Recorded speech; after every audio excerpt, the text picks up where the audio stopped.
I want to thank everybody for coming over to the 40th anniversary week last week.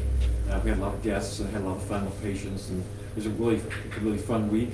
And again, thanks for thinking about us over the whole 40 years there. So again, natural health here. We've been in practice for 40 years, which is amazing to me, doing chiropractic and nutritional work. Tonight we're talking about chiropractic and digestion, and some people have a hard time making the connection because many people think that chiropractic is just basically for neck and back pain, and nothing could be farther from the truth. So back in the day when chiropractic started, chiropractors worked on everything and just did everything, but due to insurance we kind of got pigeonholed into the neck back pain business.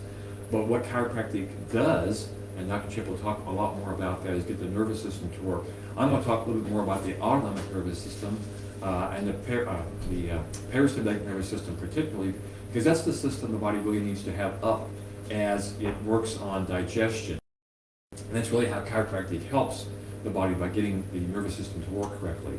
But the parasympathetic nervous system, part of the autonomic, we call it automatic. It's the system that has to do with the body's automatic system. You know, digestion, your body just does it. Really interesting. When you're younger, you don't really have all of the learned nervousness and stresses and things that go on as you get older. When you get older, you have to think about things, and you're worried about this, that, and other thing, and it's hard to leave all that behind when you sit down to eat. So the ideal here is, of course, Dr. Mark, when you do eat, when there's lots of food there that you want to try and get into, if you're still in sympathetic mode, if you're still in like work mode, running around like crazy mode, your body's not shutting itself down to the point where you can digest. And many people find that even if you go to a place that has all these good smells, they almost make you sick because your body just doesn't want to get into digestion mode. So really important for people to realize that when they sit down to eat, they should be calm and relaxed, not watching the news, not talking on their cell phones or whatever else about work or things. Really important to be relaxed, and then the body goes into the mode, the parasympathetic system mode, that helps them to calm. And that also helps bring blood from the extremities into the internal areas, help with digestion or absorption of the food. So all that's really important to understand, that is, you don't digest unless that happens. Now, a big problem people have out there is they assume that whatever goes into their mouth goes to the body, and really the medical establishment is well entrenched into that thought too, that whatever goes into your mouth goes to where it's supposed to go. They think, medication of course works that way because it's a drug. It overrides the autonomic nervous system with the strength of the chemicals, and that's what causes a reaction that hopefully is the one they want. But the problem with food is it doesn't work like that. The body has to break it all down and then absorb it and then build it back up into whatever the body needs. So an example of that is that we've been told for years like eggs and butter have cholesterol, and if you want to keep your cholesterol low, you can't eat eggs and butter. Well, that's all BS. Only 5% maybe of dietary cholesterol is used that way. But all the others, the body has to break down these essential fats and saturated fats and things that the body needs then to produce what it wants on the other side of absorption and digestion. So again, the nervous system has to be working correctly for all that to work. Another good example of that is people that have ulcers. Those are for people that are staying in sympathetic mode but just keep eating, and all the acid from the indigestion rots holes into their stomach lining. And it's not really from hydrochloric acid that the stomach produces. It's from the food not digesting correctly, because the body's not going into parasympathetic mode because they're all stressed out. And again, what the doctors will do is give you a PPI, proton pump inhibitor, that stops the body from producing acid, which helps the symptom, but you haven't fixed the problem at all, and actually make the problem worse, because then you're not absorbing any nutrition or any of the minerals and vitamins you need. So that's why it's so important to rest after you eat. We talked about Mexicans doing the siesta, which again, part of that is because of the heat of the day. Yes, I realize that. But the other part is that they eat a lot of starches and carbs, all the beans and things. along with some of the meats and stuff. And that's hard to digest. So if they relax and stay, kind of take a nap, that all digests better for them. And that's why after a meal, it's important not to have to rush right back to work. One of the problems Americans have is we're so busy trying to make money all the time that you rush to eat real quick, and then you go back off to work, and then all this sits in there and rots, and and putrefies. It doesn't digest correctly. Then you wonder why you have a lot of these long-term health issues, which are basically nutritional deficiencies, lack of B vitamins, lack of C vitamins, all those things, because you're not absorbing correctly. And so that's why the autonomic nervous system is so important to look at. So that gives you a pretty good idea from my perspective there. I'm going to turn it over to Dr. Chip. He'll talk to you a lot more depth in the chiropractic aspect. So I'll turn it over to Dr. Chip. Okay, thank you. So again, we talked about, or Dr. Mark talked about the parasympathetic nervous system, or rest and digest. Again, kind of more of that siesta mindset.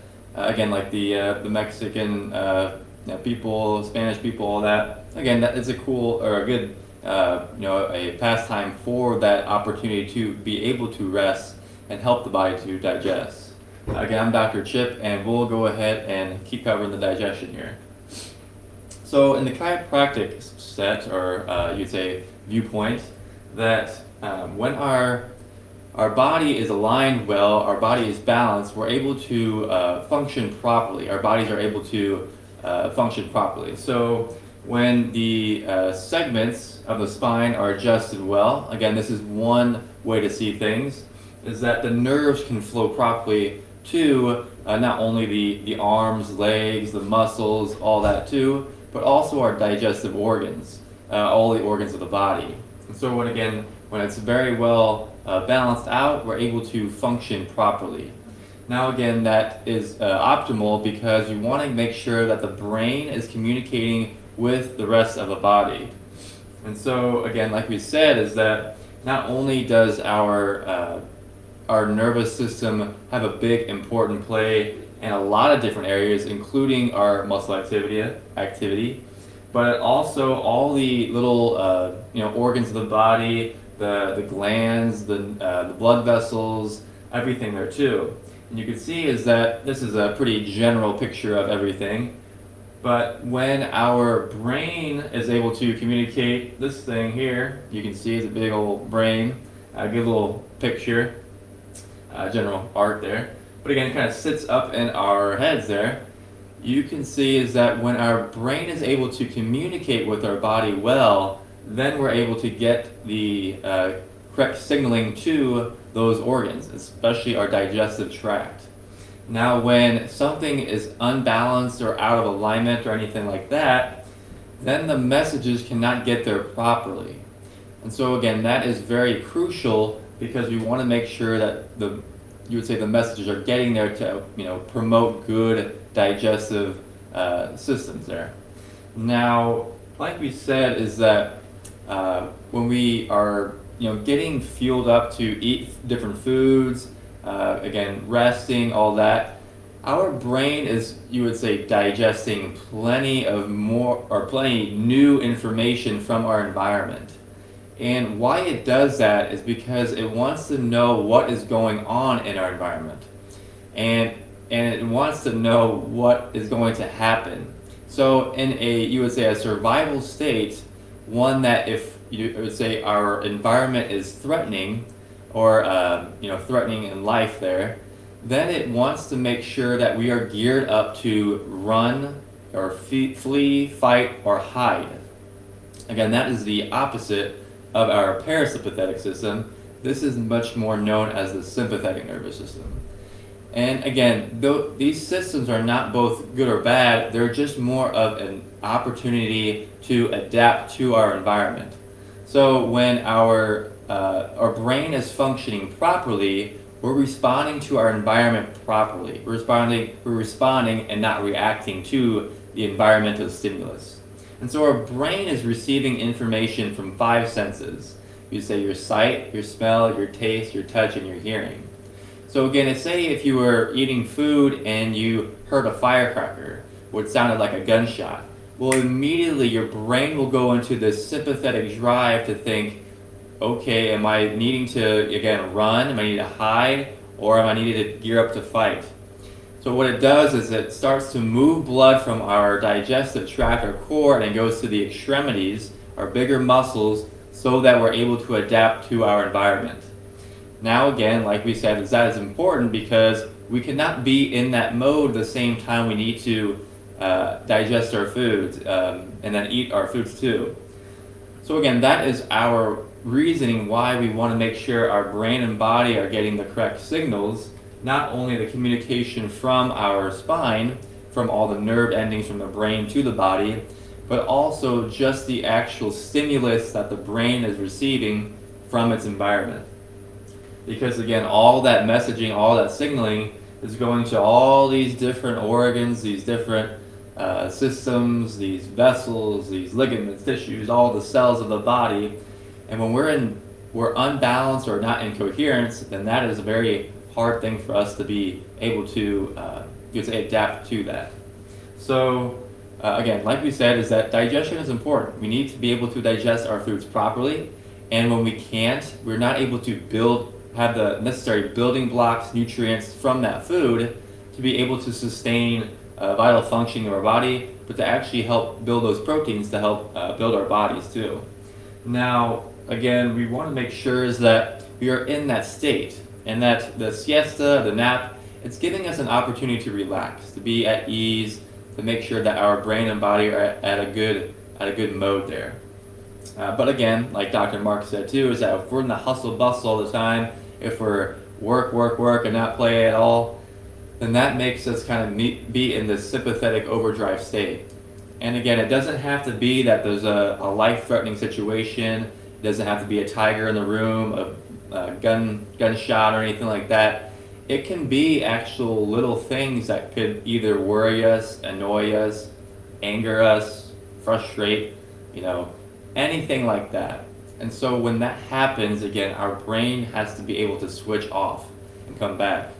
And so what Dr. Mark explained there too is that when we grow up, we're not necessarily, maybe similar to a blank slate, but we don't have so many of those different things that would typically cause us to react to different things, those conditioning things of even, things that we grew up with, or it could be that we learn from different, associations from our peers or parents or friends or family, anything like that.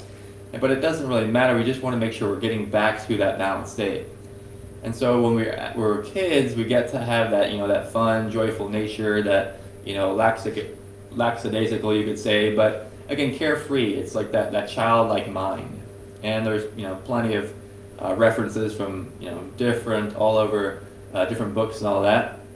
But a childlike mind kind of gets you to that point of being more relaxed with what we're doing at hand, or what we're, play. Play is a very unique thing where we're not trying to do anything for a reward. We're not trying to figure out a solution. We're not trying to do all these things. We're just playing. We're just, getting out, enjoying things, and just doing things just to do them. And it's a very interesting way to see it. So again, this is the last picture here, but again, getting back to that childlike nature, that childlike mind of play, that, sometimes, again, we have a lot of things going on as adults. You have to do things, of course. You have to, pay your taxes, and you have to care for other people, and you have to, again, people with kids, you got to care, and you got a lot of responsibilities there too. But sometimes, again, when you have to do things, you're going to eat food anyway, you have to get that practice of being able to let those things go, and then being able to get back to that centered state, that childlike state. So again, you can see is that these kids have no worry in the world. They're playing, they're throwing water in their faces and all that. They're enjoying, they're smiling, they're laughing. Big, you would say, physiological responses that can help us is laughing and smiling, and it helps to actually get our bodies back into that restful state. So again, that is it for me tonight and the Health Shop tonight. So again, you can always follow us more at Natural Health Quincy IL at Facebook, YouTube, Brighteon, and Instagram. Subscribe to our email list for more information. Our website is naturalhealthquincy.com. We're located at 2000 Jefferson Street in Quincy, Illinois, and the number is 217-228-2040. So again, thank you so much for watching. I hope you, again, learned a little bit more information. We are still going on to the digestive, you would say, protocol here with this month, and we will stay tuned for more. So again, thank you, and have a great week.